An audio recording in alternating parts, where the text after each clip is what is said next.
국내 일부 사람들은 계속해서 2025년 3월 이상한 일이 일어난다. 이란의 최고 지도자 알리 하메네이는 미국과의 협상 가능성에 대해 공개적으로 발언하기로 결정한다. 그리고 그의 발언은 그 정권의 생각을 모두 드러낸다. 내가 말하고 싶은 것은 만약 협상의 목적이 제재 해제라면 미국 행정부와의 협상은 제재 해제로 이어지지 않을 것이라는 점이다. 오히려 제재가 더 강하게 조여진다.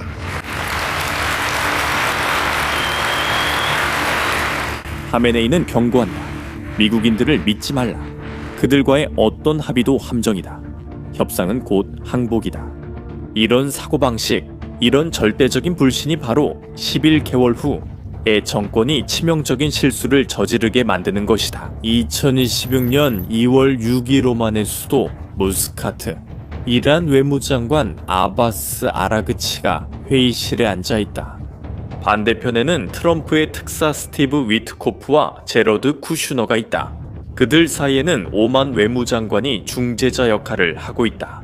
6월 전쟁 이후 처음으로 이란인과 미국인이 다시 협상 테이블에 앉았다. 간접적인 대화가 몇 시간 동안 이어진다. 그동안 전 세계는 희망을 품고 지켜보고 있다.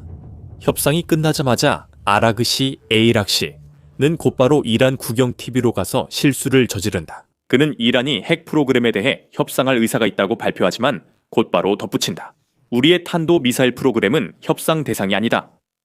절대 협상 대상이 아니었고 앞으로도 그럴 것이다. 협상 불가다. 하지만 미국 정부에게 이 발언은 문을 닫는 것이나 다름없다. 합의는 없다. 이유는 무엇일까? 9달 전 2025년 6월 13일에 있었던 일 때문이다. 이스라엘이 떠오르는 사자 작전을 개시한다. 이란을 향한 공습이 이어지지만 이번에는 군사시설만이 목표가 아니다.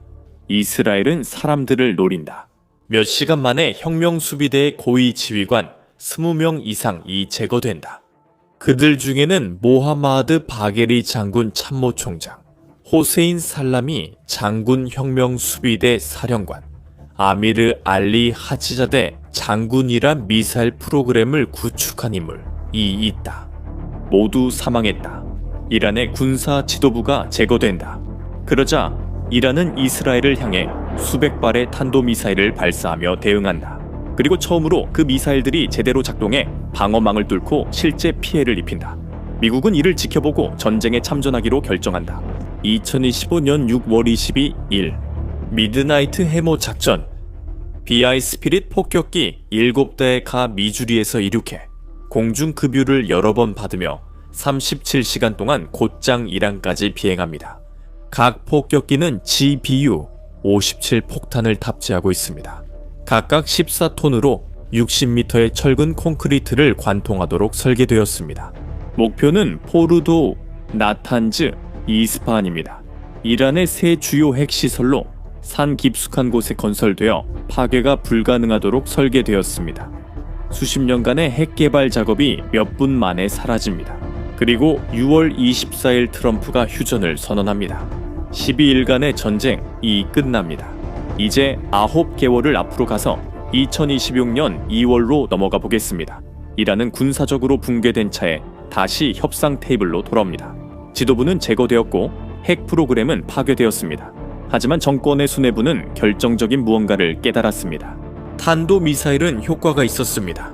그 12일 동안 이 미사일들은 이스라엘의 방어망을 뚫었습니다.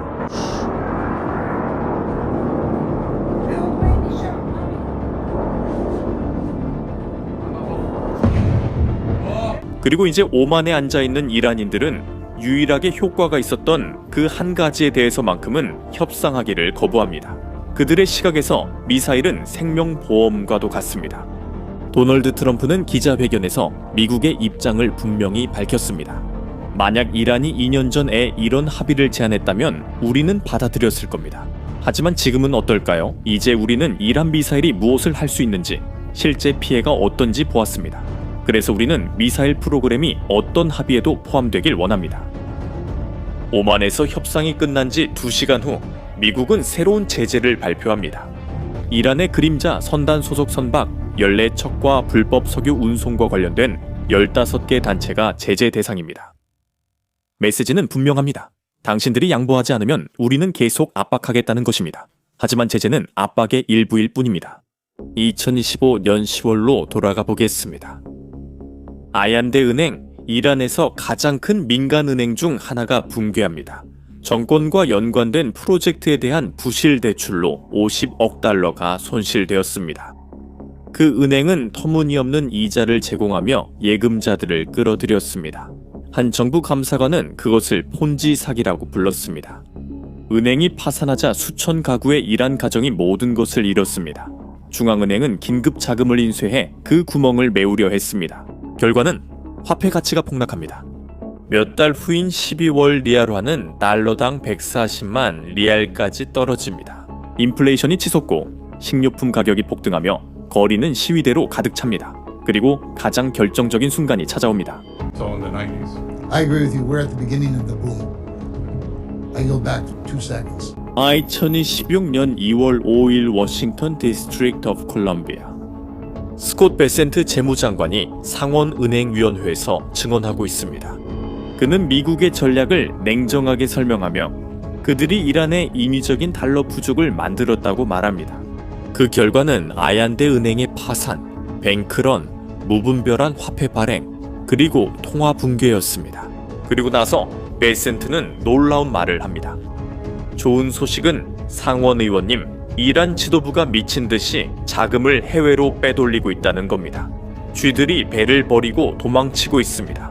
그들은 끝이 가까워졌다는 걸 알고 있다는 좋은 신호입니다. 미국 정보기관은 이러한 자금 아이체를 추적하고 있으며 막대한 재산이 이동하는 것을 보고 있습니다. 정권의 엘리트들이 돈을 챙겨 도망치고 있습니다. 엘리트들이 도망치는 동안 정권은 공격에 나섭니다. 2026년 2월 3일 호르무즈 해협 오만에서의 협상 3일 전 혁명 수비대에 쾌속정 6척 이 미국 유조선 스테나 임페러티브를 포위합니다. 이들은 59경 기관총으로 무장하고 무전으로 명령합니다. 엔진을 멈추고 승선 준비를 하라. 선장은 무시하고 속도를 높입니다.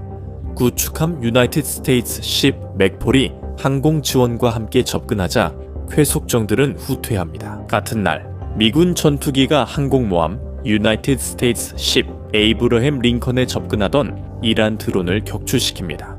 이란은 전 세계 석유의 20%가 통과하는 해협을 봉쇄하기로 결심했습니다. 이틀 후 미국 국무부는 안전 경보를 발령합니다. 이란에 있는 모든 미국 시민은 즉시 떠나야 한다고 알립니다. 만약 떠날 수 없다면 물, 음식, 연료를 비축하고 대피할 준비를 하십시오. 항공사들은 항공편을 취소하고 있습니다. 인터넷은 언제든지 끊길 수 있습니다. 육로로 탈출해야 한다면 아르메니아나 터키를 이용하십시오. 이제 잠시 생각해 보세요. 아무도 평화를 기대하며 이런 경고문을 쓰지 않습니다. 이것은 전쟁을 준비하는 사람들이 쓰는 언어입니다. 그리고 또 다른 신호가 있습니다. 트럼프 행정부가 플로리다에서 이란 야권 인사들을 만나고 있습니다. 현재 정권이 살아남을 거라고 믿는다면 전후 정부를 계획하지는 않을 것입니다. 워싱턴이 플랜 B를 가지고 있다는 것은 분명하며 그 플랜 B는 정권 교체입니다. 그리고 협상 직후 인터뷰에서 아라크티는 이란의 위협을 분명히 했습니다. 그는 이렇게 말했습니다. 만약 미국이 우리를 공격한다면 우리는 미국 본토를 타격할 능력이 없습니다. 우리는 이 지역 미군 기지를 공격할 것이며 이는 지역 전체를 전쟁에 빠뜨릴 것입니다. حمله خواهیم کرد یا پاسخ خواهیم داد. 이것은 실제 위협입니다. 한편 두 번째 협상 라운드가 예정되어 있습니다. 그리고 모든 정황상 이번에도 실패할 것으로 보입니다. 결국 이란은 이미 자신들의 미사일에 대해서는 협상하지 않겠다고 분명히 밝혔으니까요. 그들은 미사일이 없으면 정권이 무너진다는 것을 알고 있습니다. 반면에 미국은 미사일을 그대로 두는 협상은 받아들이지 않습니다. 이건 막다른 골목입니다. 하지만 이란의 시간은 점점 줄어들고 있습니다. 그들은 절실하게 제재 완화를 필요로 하고 다시 석유를 팔아야 하며 달러가 필요합니다. 하지만 그들은 경제적 합의를 얻으면서 미사일도 유지하려는 불가능한 일을 시도하고 있습니다. 이 두 가지는 함께 존재할 수 없습니다. 날이 갈수록 압박은 커지고 소송과 시위는 늘어나며 자금은 빠져나가고 엘리트들은 배를 떠나고 있습니다. 어느 순간 무언가가 무너질 것입니다. 그것은 정권을 무너뜨리는 반란일 수도 있고 완전한 경제 붕괴일 수도 있으며 아니면 이번에는 6월에 시작된 일을 끝내기 위한 새로운 전쟁일 수도 있습니다. 이란의 실수는 오만에 가서 협상한 것이 아니라 그 테이블에 앉아 그들을 구할 수 있었던 유일한 카드를 거부한 것이었습니다. 그들은 미사일을 선택했고 칩이 모두 사라졌을 때 블러프에 걸렸습니다. 시계는 계속 돌아갑니다. 두 번째 협상 라운드는 이번 주로 예정되어 있습니다. 앞으로 며칠이 역사적인 합의로 나아갈지 아니면 많은 이들이 수십 년 만에 중동 최대의 전쟁이라고 지목하는 상황으로 나아갈지 결정될 것입니다. 진짜로 무슨 일이 일어나고 있는지 실시간으로 알고 싶다면 채널을 구독하고 알림 설정을 해주세요. 저는 이 이야기의 모든 움직임을 계속해서 지켜보고 모든 세부 사항을 여러분께 전해드리겠습니다. 다음 영상에서 만나요.